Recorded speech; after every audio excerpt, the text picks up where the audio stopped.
When we're talking about applications like Illustrator, well, Photoshop, InDesign, whatever, I demand one thing: control. I demand, I expect control of the program. And Adobe is doing something, in my opinion, that I call liquid creativity. Now, what I mean by that is the technology that drives our programs is getting amazing, with gestures and being able to actually move in the air in front of your screen and make changes. It's making everything natural, in a sense. We're becoming a part of the machine, or the machine is becoming a part of us. And I don't know where I end and the machine begins and vice versa. But that's a good thing, because it gives us a natural feel for what we're doing. And one of the things about that is control. So in this lesson, I want to talk about generating, if you will, your very own tool panel. Now, I have a blank document open. That's really all you need to do. Let's go up to the word Window on the pull-down menu and go down to Tools and select New Custom Tools Panel. Right there. Now you have to give it a name. Andy's Excellent Tools. Click OK. And there you go. So I think you would agree with me up to this point. It's been pretty easy, very straightforward.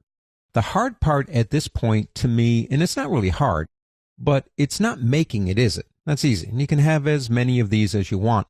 The hardest part is deciding based on what you do, watching what you do, and observing your workflow on the tools that would help you the best. Let me do this.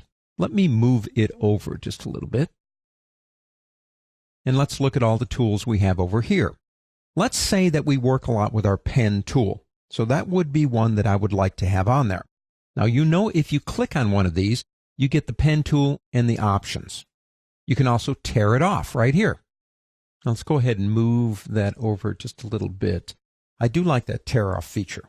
Now, to be honest with you, if your goal is to work with the pen tool and the pen tool options, why would you go to the trouble of creating a brand new tool panel just for that when you have them right here? And I would agree.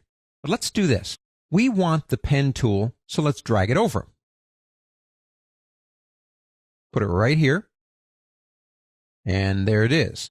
But here's the difference. On the default tool panel over here, you can click and get the options. You can tear the options off. Over here, you just get the one tool.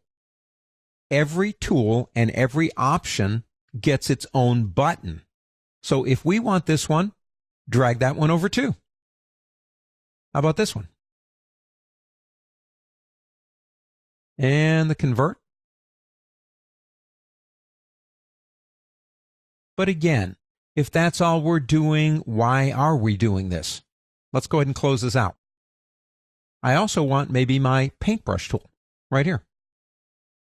Well, drag it directly over. And I do work with the pencil tool, but I don't want the smooth or the path eraser.